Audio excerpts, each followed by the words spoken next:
L'Institut international de Lancy, situé à l'avenue Eugène Lens, a distribué depuis la rentrée 2011 1200 tablettes numériques à ses étudiants.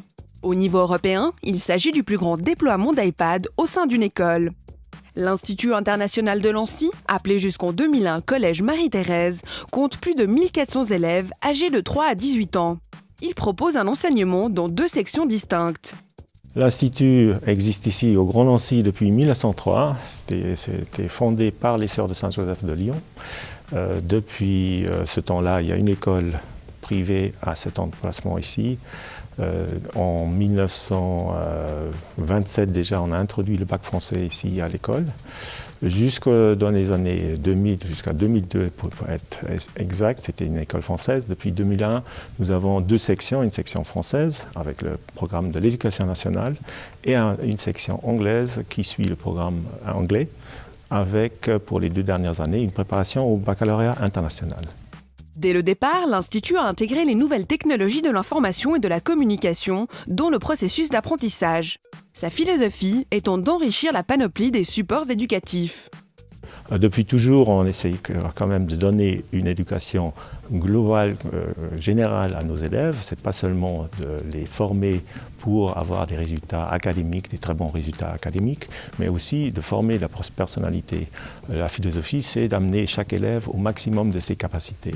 Et bien entendu, la technologie fait partie des outils qu'on utilise pour atteindre cet objectif. Nous avons commencé l'informatique dans les années 80, fin des années 80, 88, 89. Et nous avons suivi tout au long de l'évolution de l'informatique, et notamment de l'informatique au niveau de l'éducation, bien sûr. On a suivi un peu tout ce qui s'est passé et on était, je pense, quand même dans les pionniers de ces activités dans le canton de Genève. Et on arrivait à une espèce de saturation où les laboratoires informatiques ne correspondaient plus exactement aux attentes sur le plan pédagogique. Donc on pouvait enseigner des choses, bien sûr.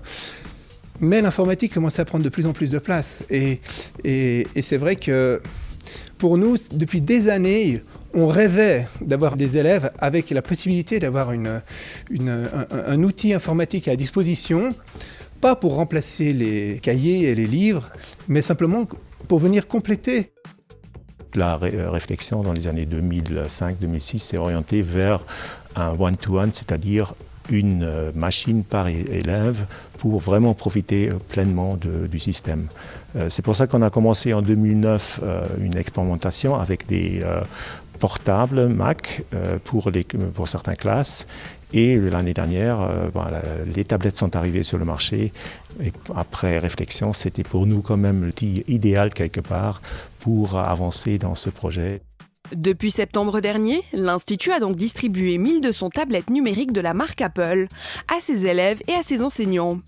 L'arrivée de l'iPad dans notre école est un aboutissement, ou disons plutôt une étape naturelle dans notre processus pédagogique. Il y a évidemment aussi des acquis qui ne sont pas académiques quelque part, mais qui deviennent quand même très importants pour nos élèves. L'informatique, mais aussi toutes les activités créatives. Ça, c'est un point qui, dans l'école du 19e ou 20e siècle, n'était pas vraiment en avant, ne mettait pas en avant la créativité. Et on voit maintenant dans les objectifs d'une éducation du 21e siècle, c'est quand même ce point-là qui est très important. Et évidemment, les outils comme l'iPad ou d'autres tablettes donnent vraiment un support pour cet objectif-là. Les iPads sont désormais utilisés quotidiennement et font partie intégrante de la structure des cours.